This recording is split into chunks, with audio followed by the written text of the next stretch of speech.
This is Idaho Local Edition. I'm Brad Pomerance in Boise. Today we are joined by Matt Erpelding. He is the Democratic leader of the Idaho House of Representatives.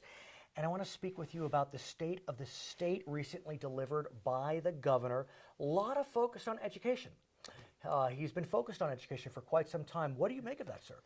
Well, it's clear to me and many of my colleagues that Governor Otter has decided that he wants his legacy to be focused on education. He wants to leave the education system better than he found it. Right. And so from my perspective, and I think from the perspective of all Idahoans, that's a pretty good idea. But we find the Idaho education system struggling a bit, if that's fair. I was reading that Education Week, yikes, gave Idaho education a D-. Yes. 48th in the nation, an F for school spending, lowest for pre-K. We'll talk about early ed in a second. What do you make of this, sir? Well, I think what I make of it is that the governor's trying to right some mistakes that were made in the late 2000s, particularly some shifts in 2006 that made it very hard to fund education. And then when the recession hit, they slashed education, and essentially a generation of Idahoans have now been left holding the bag as we move forward. And so it's a real challenge for us, both funding, both in keeping and retaining really high quality teachers. But the good news is there is this 5-year plan. Yes. That I think most would say has been a net positive. It has the teacher career ladder, which provides for salary increases over 5 years. We're entering the 3rd year. I believe the governor has fully funded.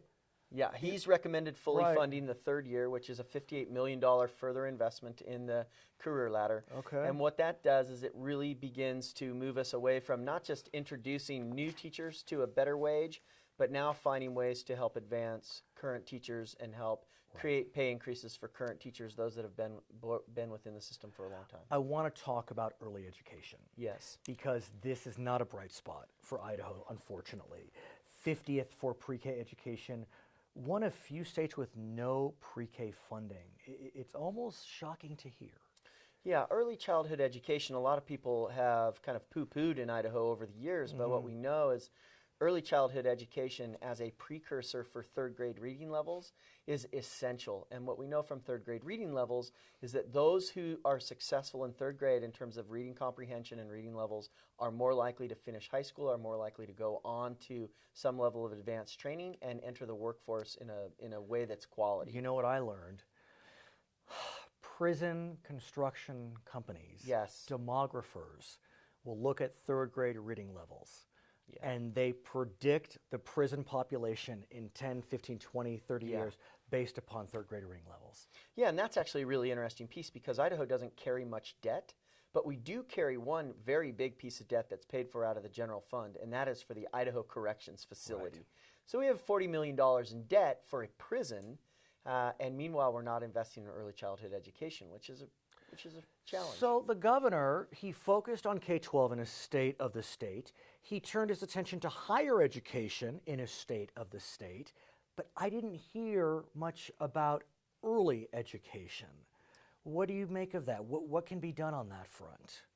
Well, right now there are a number of organizations that are working to develop an early childhood education program. Primarily Idaho Business for Education is pushing it.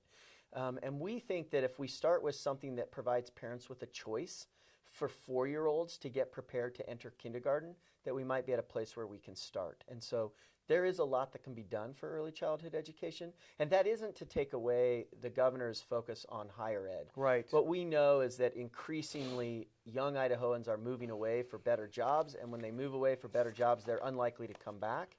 And so as he invests and we invest in higher education, both career and technical and 4-year and associate's degrees, it's an area that needs to happen. But I have to ask, we have a surplus in Idaho of $139 million by the end of this fiscal year. You know that that's $92 million more than even the most pessimistic expected. Couldn't we take a little of that $139 million and at least start some type of pre-K program?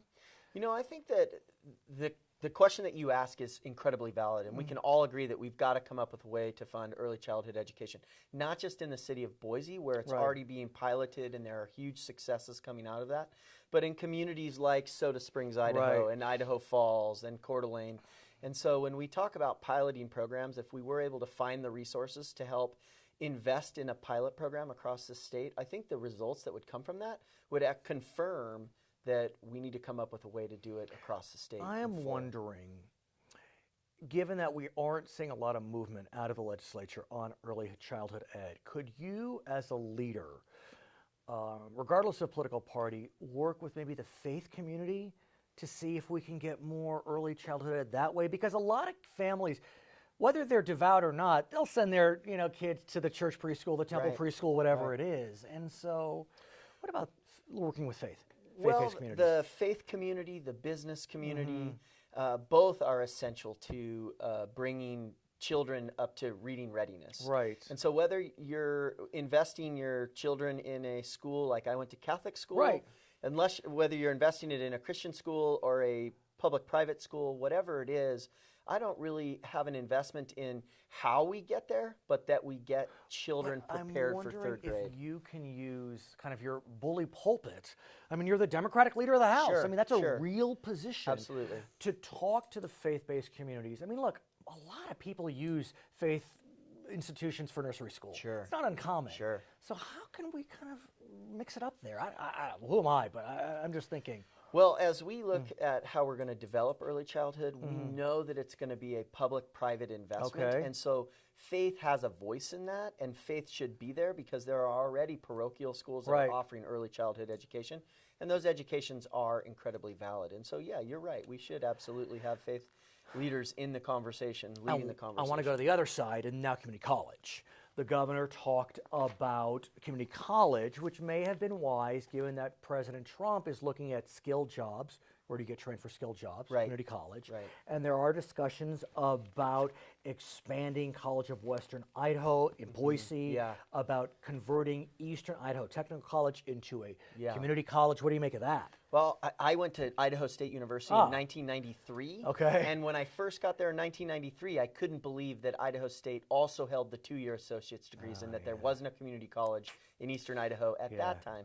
So in my case, I'm saying, let's do it right now. And as a former faculty member at CWI, teaching over there, CWI went from 8,000 students to 20,000 students in like 4 years. I mean, it exploded. And you work at Boise State now. I mean, yeah, you and know as an from what you instructor speak. at Boise State, I'm telling you that there is an immense need for both 2-year degrees, 4-year degrees, and any type of technical training that a post-high school graduate can find in order to enter the workforce and provide for their family. So given the surplus, do you feel as if your friends in the legislature, Republicans and Democrats, will try, because look, the surplus eliminator is going away. Yep. Although maybe it will revive itself, who knows. But can we see more funding for education, even beyond what we expect with this surplus? You know, with the governor's proposal, he leaves a bottom line of about $60 million for us to work with. And we know that we have transportation infrastructure issues and a host of other things that we have to also deal with and work through. And so this isn't to say that we can't see more investment in higher education, but when we really start spreading that money, we know that we need to improve I-84 between Caldwell and Nampa. We need to make some pretty significant infrastructure improvements in eastern Idaho. So there's a discussion there to be had. His name is Matt Erpelding. He is give me a handshake. He is the Democratic leader of the Idaho House of Representatives. I'm Brad Pomerance, Idaho Local Edition. Great. Learn more about your community, your state, and your nation on Spectrum Local Edition. Local Edition is Spectrum's community news program featuring local area leaders, elected officials, and the people who are working hard to make a difference here in Idaho.